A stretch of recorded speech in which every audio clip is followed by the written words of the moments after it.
Ang pinaghirapan linisin ni Presidente Duterte, linamon at linaklak na ng mga buwaya. Buwayang walang kabusugan. Ang mga dating adik nagbalik loob sa pagiging adik. Yung mga dating takot, ang lalakas na ng loob. Ang mga pusher, di na nagpo-push back. Ang mga user, himbis gamutin, binigyan ng alibay. Durog na ang Pilipinas. Marami na naman durugistang Pilipino. Marami na naman nakawan dahil naghahanap ng pantustos sa bisyo nila. Laganap na ulit ang krimen dahil laganap na ulit ang droga. Hi, happy days are here again. Senator Imee Romualdez Marcos is recognized. Thank you very much, Mr. President and Majority Leader. My dear colleagues in the Senate, I rise today to submit to this August Chamber Committee Report number 2, sponsoring here with Senate Resolution 139 entitled Resolution Concurring in the Ratification of the Letter of Agreement on Narcotics Control and Law Enforcement between the Government of the Republic of the Philippines and the Government of the United States of America.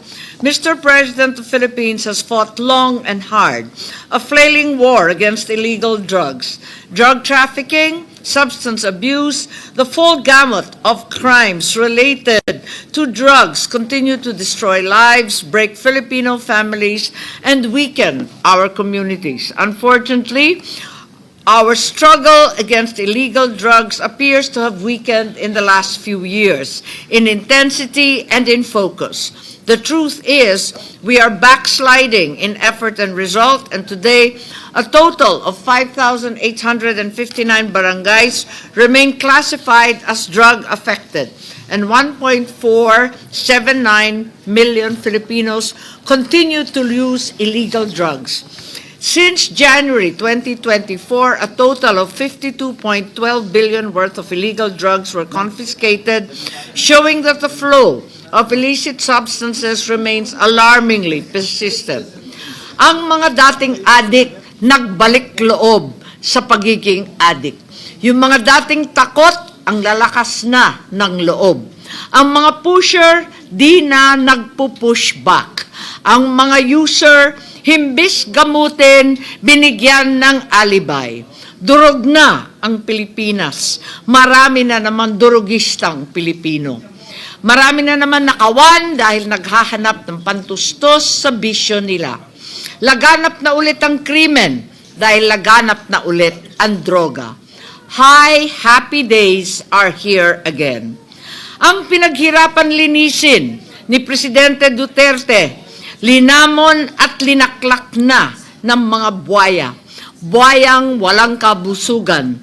Matapos ni Presidente Duterte dalhin sa hustisya ang mga kriminal, matapos niyang dalhin sa rehab ang mga adik na gustong magbago, ayun, siya naman pala ang dadalhin sa The Hague. Fortunately, the country has had help in the war against drugs, namely the 2011 Letter of Agreement or LOA on Narcotics Control and Law Enforcement between the U.S. and the Philippines.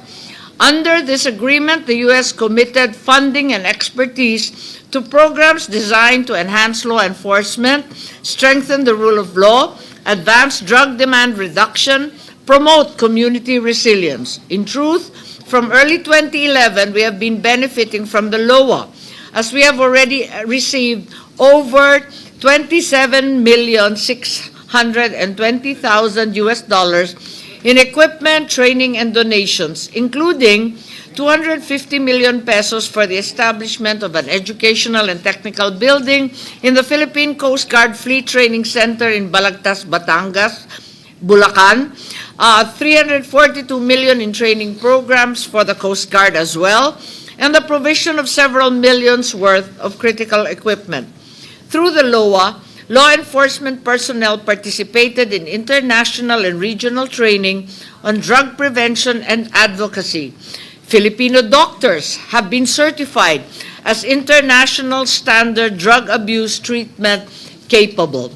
And our prosecutors and lawyers received specialized trainings so that the 2017 edition of the Prosecutor's Manual was produced in large part through the assistance granted by this same LOA. On top of the $27.62 million already given, the U.S. government also committed an additional $25.4 million of funding under the LOA. Unfortunately, there has been a misapprehension of the LOA's character as a mere executive agreement. Since it contains a tax exemption provision, the same should have been submitted for Senate concurrence vis-a-vis a treaty. However, because these provisions were never invoked by the U.S. before, the issue of whether tax exemptions are operative without Senate concurrence never arose until today. In the awareness of the deterioration of our country's drug situation, our American partners wish to expand their assistance to include a new pier for the Coast Guard and the PPA in Buliluyan Island in Palawan. This project is likely to incur significant expenditures and concomitant tax obligations on the U.S. government, hence obliging them to invoke the tax exemption under the LOA for the very first time. Both the BIR and the Create More R8 12066 require that international agreements granting tax exemptions must be concurred in by the Senate.